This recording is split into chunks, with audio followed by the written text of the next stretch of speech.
چاہتے ہیں کہ بیچ میں نہ حائل ہوتے ہوئے آج حضرت والا کو سفر کے اندر بڑی زحمت ہوئی، جس کے اوپر ہم نادم اور شرمندہ ہیں، اپنی غلطی کا اعتراف کرتے ہیں اور احساس کرتے ہیں۔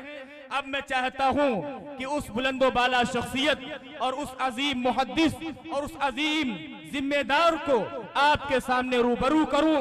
میں آواز دیتا ہوں ترجمان اہل سنت حضرت اقدس مولانا مفتی محمد راشد اعظمی صاحب، جو اپنی ذات میں ایک انجمن ہے اور جس کے بارے میں شاعر کا یہ شعر بالکل صحیح ہے کہ کوئی بزم ہو کوئی انجمن یہ شعار اپنا قدیم ہے، کوئی بزم ہو کوئی انجمن یہ شعار اپنا قدیم ہے، جہاں روشنی کی کمی ملی وہی ایک چراغ جلا دیا۔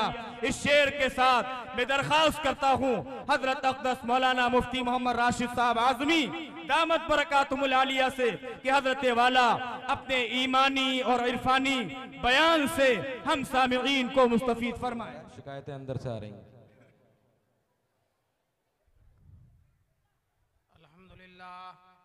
الحمدللہ نحمدہ ونستعینہ ونستغفرہ ونؤمن بہ ونتوکل علیہ ونعوذ باللہ من شرور انفسنا ومن سیئات اعمالنا من یهده اللہ فلا مضل له ومن یضلل فلا ہادی له واشهد ان لا الہ الا اللہ وحدہ لا شریک له واشهد ان سیدنا ومولانا محمدا عبدہ ورسولہ صلی اللہ علیہ وسلم۔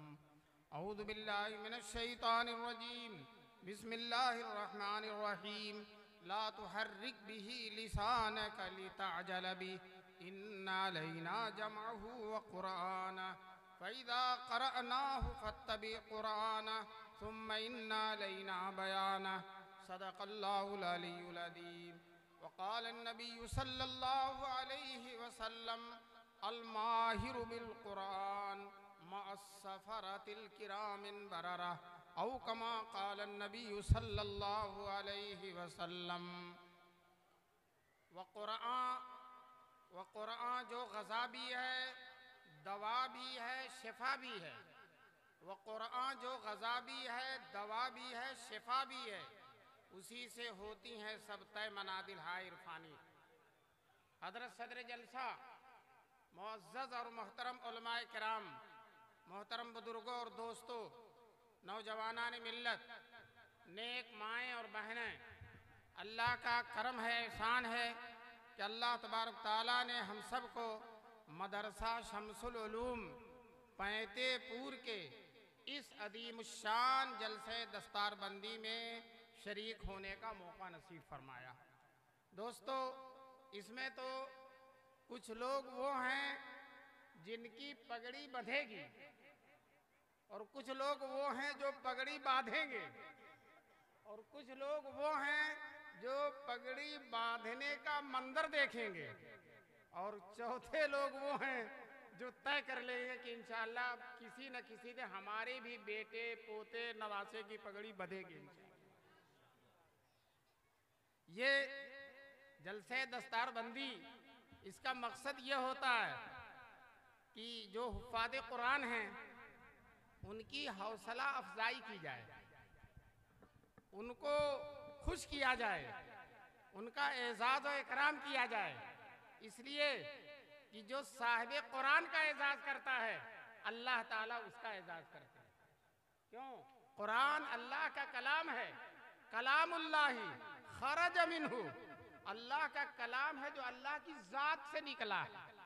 دوستو، یہ زمین آسمان سورج چاند ستارے یہ سب وہ ہیں جس کو اللہ نے بنایا ہے، اور قرآن وہ دولت ہے، وہ سرمایہ ہے، وہ چیز ہے جو خود اللہ کی ذات سے نکلا ہے، اللہ کی ہستی سے نکلا ہے۔ چنانچہ جو ہے ابھی میں نے جو آیت پڑھی تھی، آیت میں اللہ تبارک تعالیٰ رسول پاک صلی اللہ علیہ وسلم سے فرماتے ہیں، دیکھیے یہ ہمارے بچے، انہی بچوں کی پگڑی بدھے کی گئے جو بیٹھے ہیں، یہ اتنے سارے بچے ہیں کہ میرے لیے گننا دشوار ہے، میں گن نہیں سکتا۔ ہو سکتا مدرسے والوں کے پاس لسٹ ہوگی، لیکن وہ لسٹ کم سے کم 80-90 سے کم نہیں ہوگی، 200 بچوں کی لسٹ، ابھی تو اس سال جتنے جلسوں میں گیا ہوں سارے بڑے سے بڑے جلسے 150 تک پہنچے ہیں، 150 بچوں تک پہنچے ہیں، اور آج یہ جلسہ ماشاءاللہ 200 بچوں کی اس میں دستار بندی ہوگی۔ یہ مدرسے کی عظیم الشان خدمات کا ایک ہلکا سا جلوہ ہے۔ اللہ تبارک تعالیٰ اس مدرسے کی عظیم خدمات کو قبول فرمائے۔ اور یہ مدرسہ، ابھی میں مدرسے کے حالات دیکھ رہا تھا، شمس العلوم واقعتاً اسم بامسمہ ہے اور علوم کا سورج ہے۔ 1941 میں آزادی سے پہلے انگریزوں کے دور میں قائم ہوا ہے۔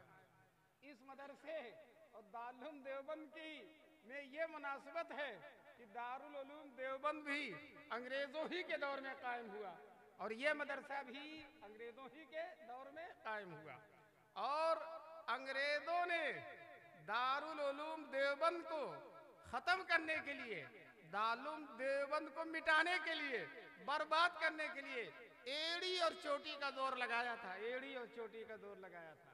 اور کون سی تدبیر ہے، کون سا حربہ ہے، کون سی سازش ہے جو اس نے دارالعلوم دیوبند کے خلاف نہیں کی۔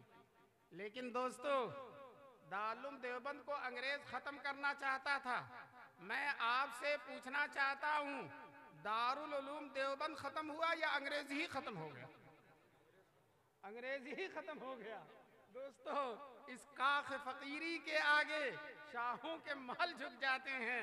دوستو، عظیم بات ہے، اللہ تبارک تعالیٰ نے اپنے ان مقبول بندوں کو 1857 میں جب مغلیہ حکومت ختم ہو گئی اور ہندوستان پر انگریز کا غلبہ ہو گیا، انگریز نے طے کر لیا اپنی حکومت کے نشے میں، اقتدار کے نشے میں انگریز نے طے کر لیا کہ ہندوستان سے اسلام کو مٹا دینا، ختم کر دینا، اور پوری تدبیر کی، پوری سازش کی۔ اور انگریزوں کا جو وزیر تعلیم تھا اس وقت، لارڈ میکالے، اس نے اپنے اعلامیے میں اعلان کر دیا تھا کہ ہم ایسے ہندوستانی بنائیں گے، اپنی حکومت کے بلبوتے پر کالجوں اور مشن اسکولوں کو قائم کر کے ایسے ہندوستانی بنائیں گے جو صورت و شکل کے اعتبار سے ہندوستانی ہوں گے۔ کالے کالے جو ہندوستان، انگریزوں کے مقابلے میں ہم سب لوگ کالے ہیں، انگریزوں کو گورے کہا جاتا اور ہم سب کو کیا کہا جاتا؟ کالے۔ اگر ہمارے میں گورے بھی ہیں تو وہ بھی کالے ہیں۔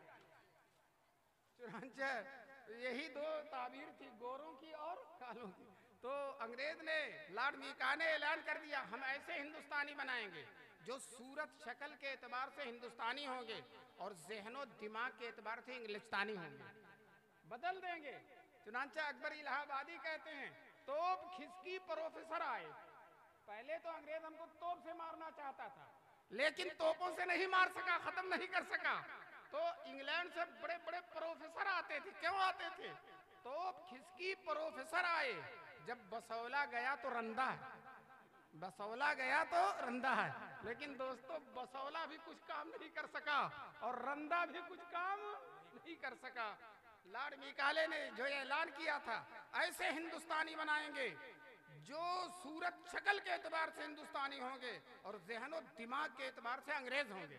اللہ نور سے بھر دے بزرگان دیوبند کی قبروں کو، مولانا قاسم نانوتوی، مولانا رشید احمد گنگوہی، حاجی امداد اللہ مہاجر مکی، یہ اللہ کے جیالے، یہ اللہ کے لاڈلے اور یہ اللہ کے دین پر اپنا سب کچھ قربان کر دینے والے، انہوں نے بڑی عاجزی کے ساتھ، تواضع کے ساتھ، فروتنی کے ساتھ، مسکنت کے ساتھ اعلان کیا، دارالعلوم دیوبند قائم کر کے اعلان کیا ہم اس مدرسے کی برکت سے ایسے ہندوستانی بنائیں گے جو صورت و شکل کے اعتبار سے ہندوستانی ہوں گے اور ذہن و دماغ کے اعتبار سے مکی اور مدنی ہوں گے۔